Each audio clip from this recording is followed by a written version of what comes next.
Okay, so in this video, we're going to be going over knowing your capacity before you scale. It's very important that you fix the system first, then you hire. So the question is, do you need more closers? Now, the first thing you want to do is you want to look at the data. You want to know how many leads booked for last month, for example, and how many leads actually showed up.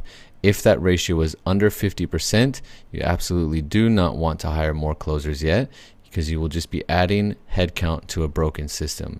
You need to fix the system first, then you can look to scale. So here's why you want to fix before hiring. So let's say last month you had 100 leads that booked, you had 45 that showed up. That's a 45% show rate.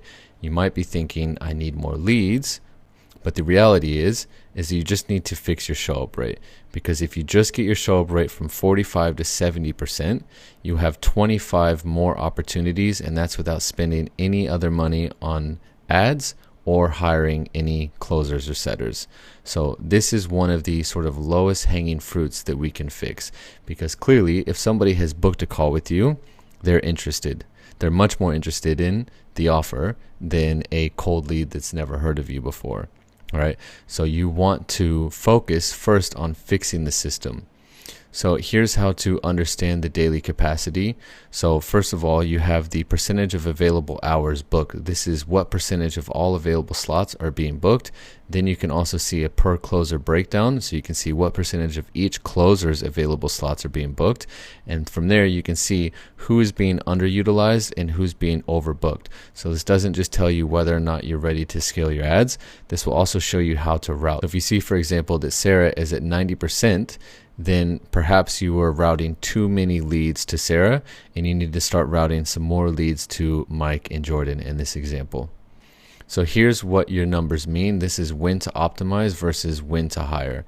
So on the left-hand side here, if you have a low occupancy, 50% or less, and if you have a low show-up rate of 50% or less, this means you absolutely need to focus on fixing your show-up rate. Now, if you have a low occupancy, but you have a high show-up rate, then this just purely means that you need to increase your lead flow, right? Your show-up rate is healthy, but you still have plenty of available slots, which means you just need to increase your lead flow. Now, let's say you have a high occupancy, but you have a low show-up rate, then this means you urgently need to fix your show-up rate. This means that people are probably not being able to book on your calendar because you have less available slots, and you're still wasting those calls that are being booked because you have a very low show-up rate. Now, if you have a high occupancy of 80% or more and you have a high show-up rate, this is your time to hire. So you want to find the high no-show segments. You want to be looking for lead types that have a 50% or more no-show rate. So in the analytics tab, in the scheduling cohort, you can filter by show-up rate, and you can see which leads have the highest show-up rate or the highest no-show rate. So ideally, you want to find the leads with the lowest show-up rate, and these are the leads that have, naturally, the highest no-show rate. So here you can see that anybody that answers with this answer here, they have a 22% show-up rate, meaning they have a 78% no-show rate.